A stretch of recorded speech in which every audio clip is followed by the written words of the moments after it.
Hi children, from trade to territory. The company establishes power is the second lesson in history for you. We'll go straight into the lesson. Aurangzeb, last Mughal emperor, okay, he was a powerful emperor. After his death in 1707, other governors, those who were subordinates, those who were under Aurangzeb, wanted to become king. So Delhi was no longer an effective, powerful center. By the second half of 18th century, new power emerged. The British first originally came as a trading company inside India. The picture is Bahadur Shah Jafar and his sons being arrested by Captain Hudson. After 1857, Bahadur Shah Jafar became a natural leader, so British forced him to leave the kingdom and his sons were shot by the British, killed by the British. Next topic is East India Company comes east. In 1600, East India Company acquired a charter from the ruler of England, Queen Elizabeth I, granting it the sole right to trade, the only company to trade. This means no other trading group in England could compete with the English East India Company. To venture across the oceans, this could buy goods at a cheap price and carry them back to Europe, sell at higher prices. No competition, but 200% to 500% profit. But this does not stop here because already Vasco da Gama, a Portuguese explorer, discovered the sea route to India in 1498. Portuguese called Dutch were exploring the possibilities of trade when French traders arrived. Okay, all the three Portuguese came, British came, French came. The problem was all the companies interested in buying the same things: cotton, silk, pepper, cloves, cardamom, and cinnamon. So price increased. Profit reduced for the buyers and traders. This led to fierce battles between the trading companies. During 17th and 18th century, they regularly sank each other's ships, blockaded routes, and prevented rival ships from moving ahead. They fought between each other. This is the map given in your book, children. From here, they started coming to trade here. Okay.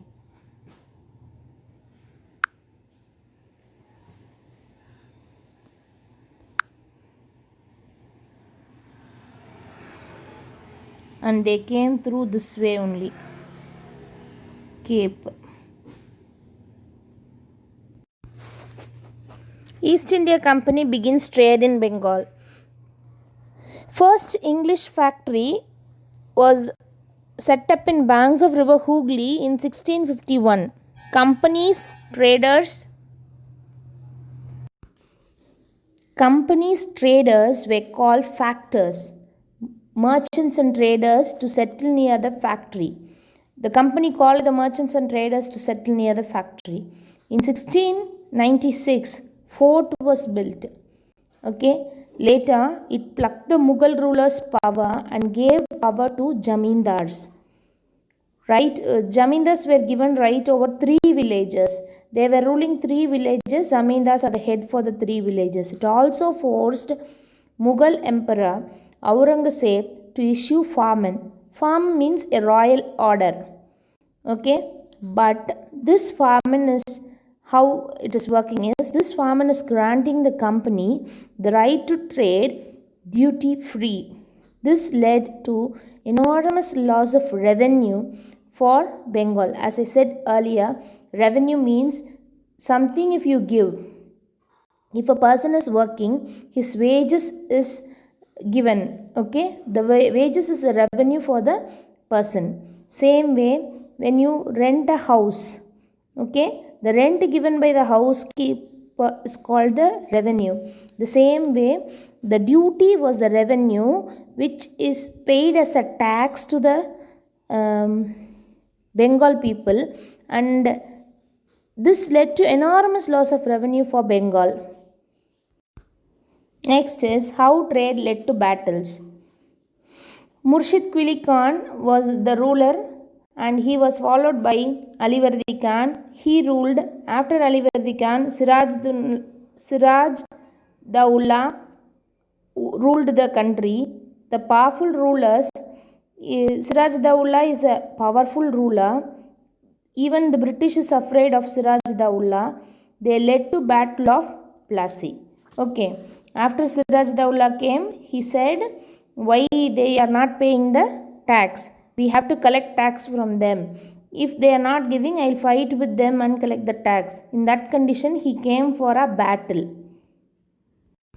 During this Battle of Plassey, Siraj Daula was in power.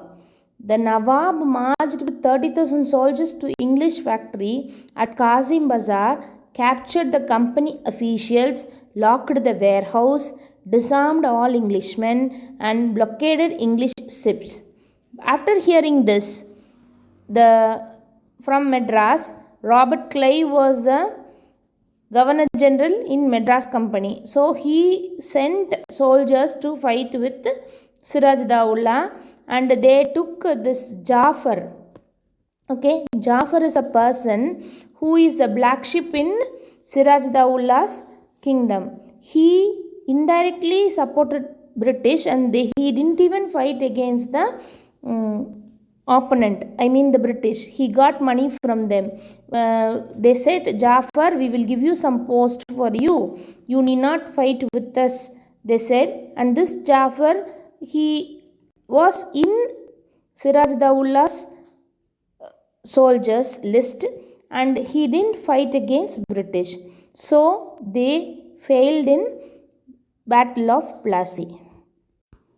After the defeat at Plassey, Siraj Daula was assassinated, killed, and Mir Jafar made the Nawab. Okay, the company was still unwilling to make over the responsibility of administration.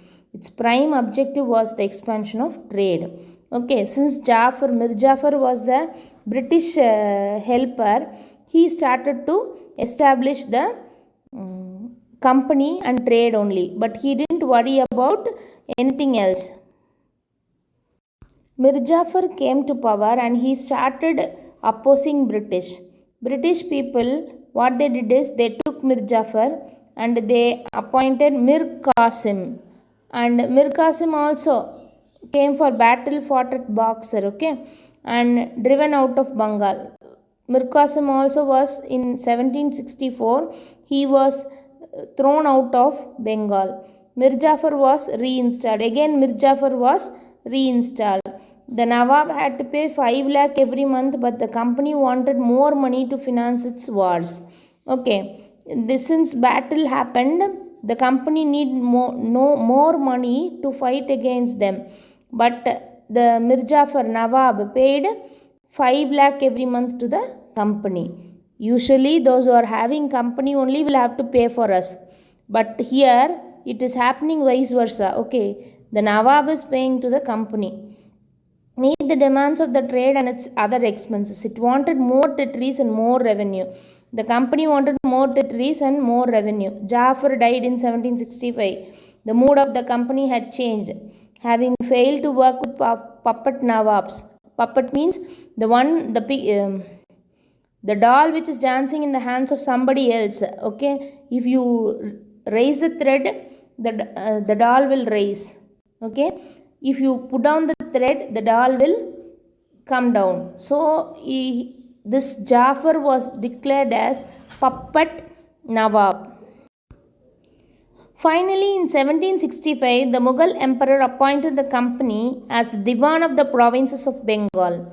The Diwani allowed the company to use the vast revenue resources of Bengal. This solved a major problem that the company had earlier faced. From the early 18th century, its trade with India had expanded, but it had to buy most of the goods in India with gold and silver imported from Britain. This was because at this time Britain had no goods to sell in India. The outflow of gold from Britain slowed after the Battle of Plassey. Okay, from Britain they reduced outflow of gold. Okay, and these revenues could be used to purchase cotton, silk, textiles in India, maintain company troops. Okay, all the revenues which is from outside they started using it for purchasing cotton, silk, maintain company troops, and meet the cost of building and company fort and offices at Calcutta. Okay, remaining we'll see in the next class, children.